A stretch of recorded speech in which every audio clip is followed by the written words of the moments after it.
जय माँ काल का हर हर महादेव। आज बात करते हैं मंत्र जाप किस प्रकार से किए जाते हैं और किस प्रकार किए हुए जाप ज़्यादा फलदायी होते हैं। मंत्र जाप 3 प्रकार से किए जाते हैं। पहला होता है मानसिक और दूसरा होता है उपांशी और तीसरा होता है वाचिक। सर्वप्रथम जब भी आप किसी भी मंत्र का जाप करते हैं तो वो मंत्र आपको आपके गुरु के द्वारा प्रदान किया हुआ मंत्र होना चाहिए और आपको उस मंत्र का पूर्णतः विधि विधान पता होना चाहिए।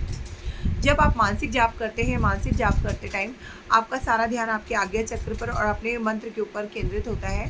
अब मानसिक जाप करते हुए आपको किसी भी प्रकार से किसी तरह की कोई मूवमेंट नहीं करनी होती है, होठ नहीं हिलाने होते और आपको जीभ भी नहीं हिलानी होती है। इस तरीके से मानसिक जाप होता है। फिर दूसरा होता है उपांशु जाप। उपांशु जाप में आप हल्का बुदबुदा करके जाप करते हैं, जिसमें आपके होठ हिलते हैं लेकिन आपकी आवाज़ आपके मुख से बाहर निकल करके दूसरा व्यक्ति नहीं सुन सकता, आपके साथ बैठा व्यक्ति भी आपकी आवाज़ नहीं सुन सकता है। और उपांशु जाप आँख खोल करके आप कर सकते हैं। तीसरा होता है वाचिक जाप।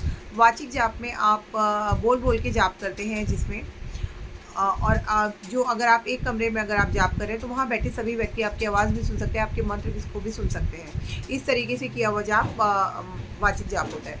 वाचिक जाप के कुछ नुकसान भी होते हैं, क्योंकि अगर आप वाचिक जाप कर रहे हो और आपको ज़्यादा संख्या में आपको अगर मंत्र जाप कर रहे हैं तो थोड़े समय बाद आप थक जाएंगे, आपका गला सूखने लगेगा और आपका एनर्जी लेवल डाउन होने लगेगा।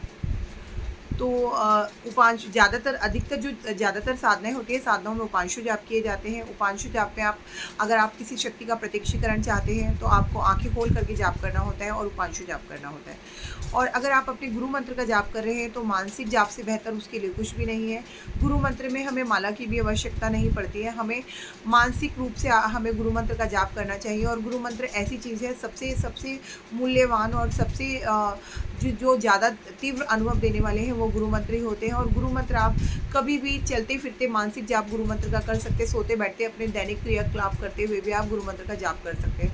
तो जो सबसे ज़्यादा जल्दी जो हमें हमारी ईद से कनेक्ट करता है वो होता है हमारा मानसिक जाप। उसमें क्या होता है कि हमारा ध्यान नहीं भटक रहा होता, सारा ध्यान हमारा मंत्र के ऊपर होता है, सारा ध्यान हमारा मंत्र के ऊपर और हमारे आगे चक्र पर केंद्रित होता है। उससे क्या होता है, हमें अनुभव भी बहुत जल्दी होते हैं और हम अपने ईष्ट के प्रति बहुत ज़्यादा समर्पण वाले भाव लेकर के हम मंत्र करते हैं और बहुत जल्दी हम अपने ईष्ट से कनेक्ट हो जाते हैं। तो मेरे हिसाब से मानसिक जाप सबसे बेहतर होता है अगर हम अपने ईष्ट से कनेक्ट होना चाहते हैं उसके लिए। जय माता का हर हर